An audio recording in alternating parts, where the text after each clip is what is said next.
All right, today I'm joined by Dr. Keith Peters, the senior pastor, and he's got a PhD in counseling, and you've got your doctorate. What's your doctorate in? Ministry. In ministry. So he's a very educated person, and today we're going to talk about some of the current events that are going on, specifically the racial issues, and I think he's very qualified to discuss things, because right now there's lots of different factors going on, and I think a lot of times we want to blame everything on race when there's lots of factors. And today we're going to try and discuss not just how these misconceptions about race, but also how the Bible talks about there's beauty in diversity and how God wants there to be diversity. Even the Trinity, that's 3 in 1, right? There's 3 different persons with 3 different roles, all wrapped into one. So Jesus asked God to make us one just as they were one. So we're going to talk about that a little bit.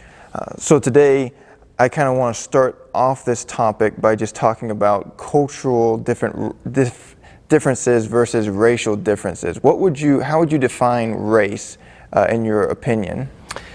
Well, generally, race is externally identifiable pretty quickly. From a biblical perspective, all of the races can be traced back to the 3 descendants of Noah. And of course, through interracial marriage, some of those racial distinctions, the physical distinctions, may differ a little bit. Even to this day, you can find African Americans that are very light-skinned, as well as finding what we would consider Caucasians with darker skin.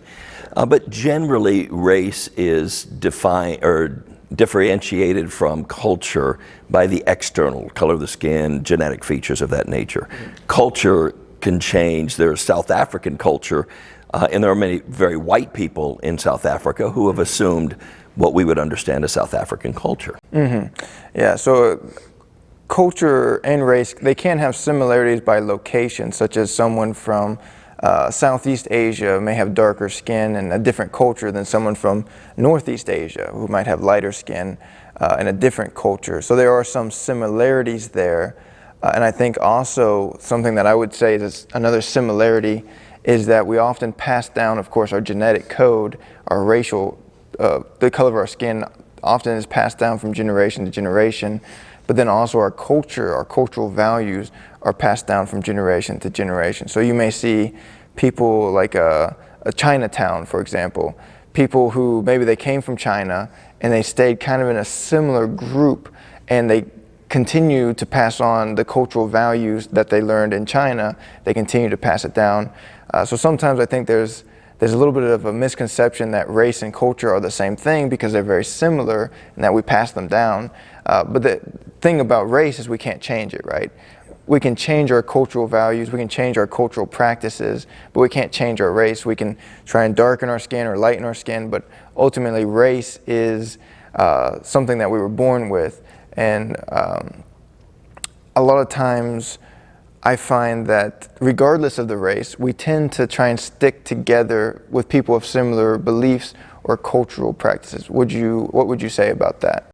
Generally, I would agree with that. When I visited Israel the first time, I was struck by how many distinctive differences there were even in the Jewish state. They're the Hasidic Jews, and you could tell even by the clothing they wore, if they were devout, that they were very different. America has historically been known as the world's melting pot because people would come to America while keeping some of the cultural distinctives in order to get ahead in America. For instance, they would also absorb some of the American culture, like the language, for instance. There are certainly exceptions to that, but I think one of the beauties of American diversity is to the degree that different people from different cultures, different parts of the world have been willing to move outside of their comfort zones, and that's a challenge. It's always been a challenge. And American people, for instance, or people of any culture willing to embrace those diversities, then we can learn from one another and don't lose the cultural distinctives, but share them and begin to value not only the cultural distinctives, but the people themselves. And I think that's not happening as much as it used to happen, certainly in particular parts of the country and the world. Yeah, exactly. And I know that just as you were saying, even within the same race, sometimes there's different cultures that look at other cultures as inferior or superior. And I find that and we try to stick to the same culture as ourselves. I remember going to other countries, and no matter what race it was, if I heard an American accent, I leaned towards that person and I talked to them. It was just something about that connection, knowing this person is from my culture, no matter what the color of their skin was. Some of them were Asians who were born in America, Asian descendants who were born in America, and they were just going back to see family. But once I heard the American accent, I'm like, okay, this is someone I can relate to. Even when I was in the Philippines and I was in this counseling group for marriage counseling or something, and one person found out that I was a Baptist pastor, and she said, "Oh, I'm Baptist too." And that immediately made a connection, and I was more likely to lean closer towards her, not like physically lean closer, but kind of lean towards being around this person rather than being around people who had different cultural values. So I think a lot of times, because even within America, we have people trying to stick together, and oftentimes race and culture are very similar because we pass down our cultural values. So someone from Asia may pass down their cultural values even in America. So they may try and stick around other Asians who have similar cultures. So a lot of times we build communities such as a Chinese community or an African American community, a Vietnamese community, and even we hear white communities. So we tend to stick closer together, but a lot of times I find that it's not always about the race, it's more about the culture, which is why we stick closer together than anything else. If somebody, let's say someone was born in Africa, but then they were raised, or maybe they were born in Asia somewhere, and they were raised in America, like after they were just 1 year old, they were raised in America, they would grow up in an American culture. And then if someone from Asia came and visited America and they came together, they would relate more to the Americans than they would to the Asian person, even though they're from the same race. So it's not always about race, I think. It's a lot more about culture. Maybe it's an offshoot of the ancient or the age-old, is it nurture or nature that produces certain qualities? And then I think, from my perspective, it's a mixture of both. But one of the challenges with these cultural differences, as you've illustrated, we are more comfortable in certain familiar areas than we are others. America, sometimes I've had the privilege of traveling probably 25, 30 different countries. Many of them I could communicate in English, but there were several circumstances, inland China for instance, where as far as I knew I was the only one in town, and I had to bridge a communication gap in order to get directions, in order to even order something from when I was hungry. And it humbled me to realize how egotistic of me would it be for me to go into China, for instance, and judge them because they can't understand me. Though Chinese, and I do not speak Mandarin, but though Chinese is a difficult language to learn, if I wanted to travel in China and be able to relate and communicate, then it would be to my advantage to learn something about the language or the culture. Hudson Taylor is a very good example of this. In the 1800s, when he became a missionary to China, he joined other English missionaries from England in Shanghai, and they maintained their very strict Victorian English dress and manners, and they formed a school for the Chinese children and tried to turn the Chinese into English, culturally at least, with very little success. And it was Hudson Taylor who I think was prompted by God to begin to understand and develop an appreciation for the Chinese culture. And then he began to make modifications to his own dress, to his own language, to his own understanding of their values, with great success because the people could relate to him and he to them. He still had white skin, and so even dressed up as a Chinaman, you could tell he wasn't Chinese, but many of the people began to appreciate the fact that he's not there to change their culture. He was there to change their eternal destiny and introduce them to Christ, while still holding on to the value of the Chinese culture. Yeah, exactly. So you're thinking that, and I would agree with this, in order to be more successful, you have to kind of adapt to the culture, the majority culture, if you will. Well, it's depending on where you are. Apostle Paul put it this way in Corinthians, I made all things to all men, that by I might by all means save some. That doesn't mean we compromise biblical principles or ethics, but we certainly can compromise our prejudices or our preconceived concepts or ideas in order to value. Jesus was a master at this. Going to the well with the woman of Samaria, going into Matthew's home, rubbing elbows with the publicans. He related to them without sinning, of course. And I feel that if we're going to be able to bridge some of the racial, and I say racial because it's not always racial, the cultural disparity, it's because we're going to venture out of our comfort zones and begin to, in the old proverb, walk a mile in their moccasins in order to appreciate where they've come from. Coming from a military background, 10 years in the military, and part of that was on submarines, sometimes in military, in business, in education, you're put in a situation where you are forced to work with people that you don't understand, that maybe culturally are different than you. But in order to accomplish the task, you have to put aside some of your preconceived ideas or not your values, but at least your preferences, and learn to work together. And I think that has helped me a great deal in my appreciation for people of different cultures. I think one of the challenges is if we don't do that, if I'm white, middle-class Anglo-Saxon, and everybody I know is white, middle-class Anglo-Saxon, then I'm not going to have a background or probably even a strong motivation to go out of my way to appreciate someone from a different ethnic, a different cultural, or a different financial background. Yeah, exactly. And who was it who said, I'll die for my convictions, but I won't even fight for my preferences? That would be Verl. one of the men in our church has said that often. I don't know where he got it from, but it's a powerful truth. I know it was a pastor, maybe it was Mueller or something like that, or Mueller, yeah. But yeah, that's a good point. And I think a lot of times, a lot of things are being blamed right now on racial differences, such as why are some people of a particular race more successful than others. And again, I think it comes down to culture. For example, you and I have spent some time in the Philippines. Well, the Philippines is very collectivist, family-oriented. They make decisions based on the family makes the decisions. But they're also very polychronic, which is time, relaxed time, so island time, versus America, which is very monochronic.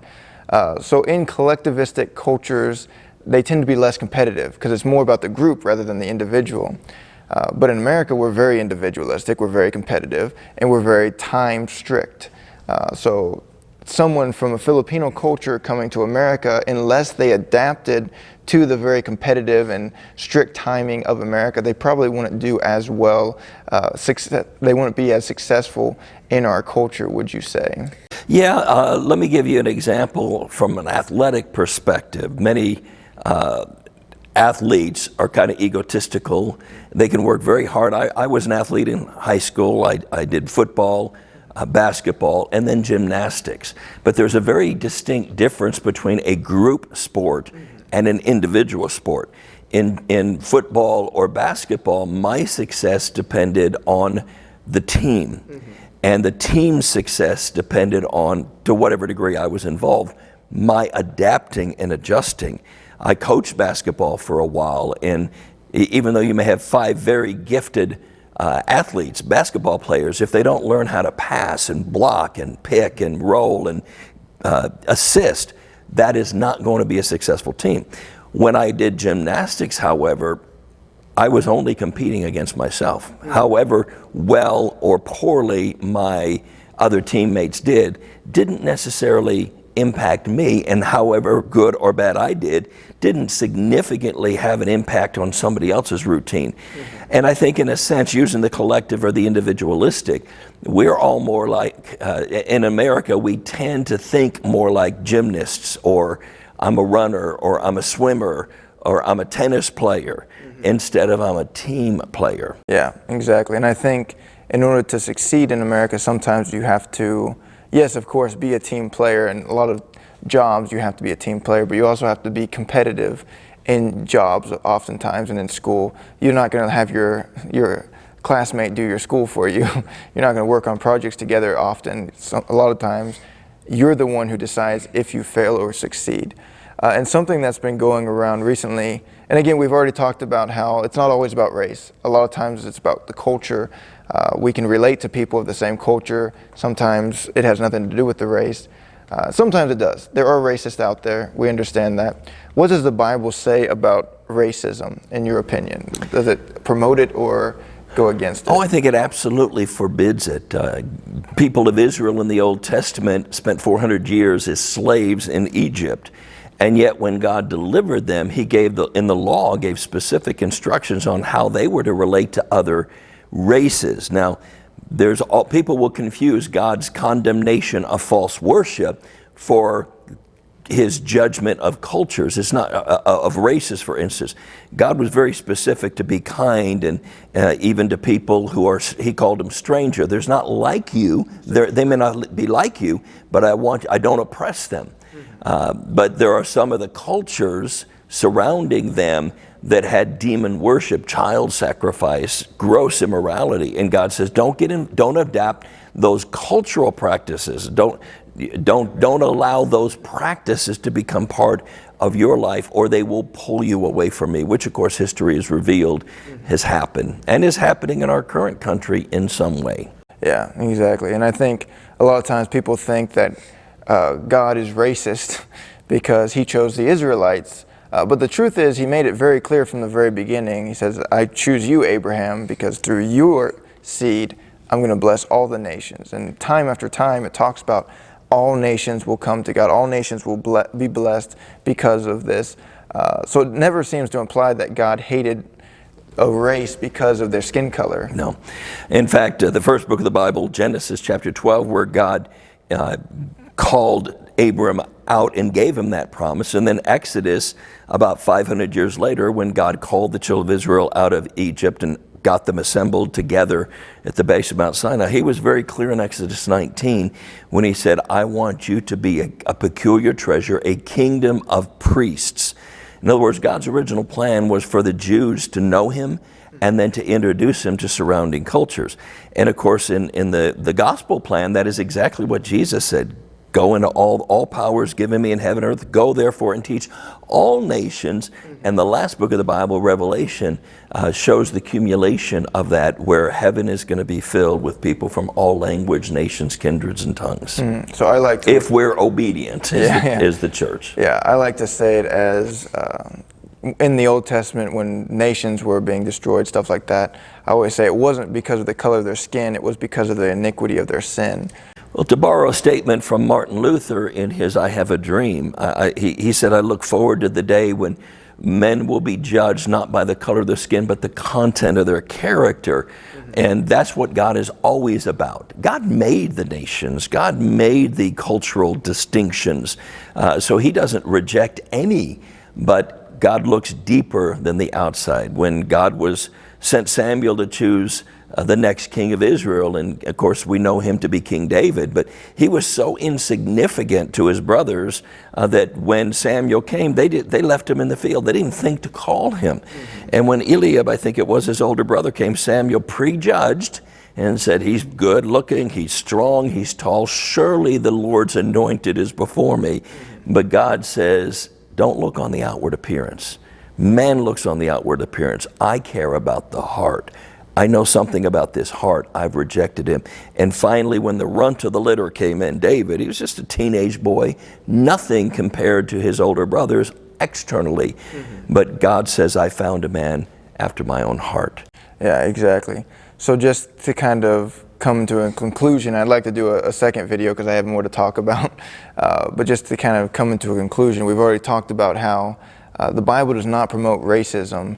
And a lot of the issues that we have, especially in America right now, where we think we're all different because of our races, the racial differences are just anatomical, just physical differences, things we can't change, and we shouldn't judge someone for something they didn't do, right? I didn't choose to be Caucasian. But we can, of course, adapt our culture, and I think a lot of the differences are based on our culture. The reason God punished some nations was because of the sinful culture. And a lot of the success and failures within, sometimes in America, within groups is sometimes because they didn't adapt to the culture. Instead, they wanted to keep their old culture, and that's fine. I appreciate culture, but at the same time, sometimes you have to adapt to be more successful where the majority culture is. But something I want to talk about is diversity, and a lot of times Scripture talks about how we're the body of Christ. And as a body, we have different members, different functions, different roles. So such as the hand and the eyes. I don't see with my hand, I don't feel with my eyes, at least I'm not supposed to.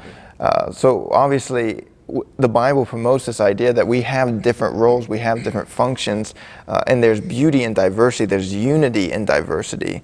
And a lot of times we take diversity and we use it to kind of divide us rather than unite us. And what's your thoughts on that?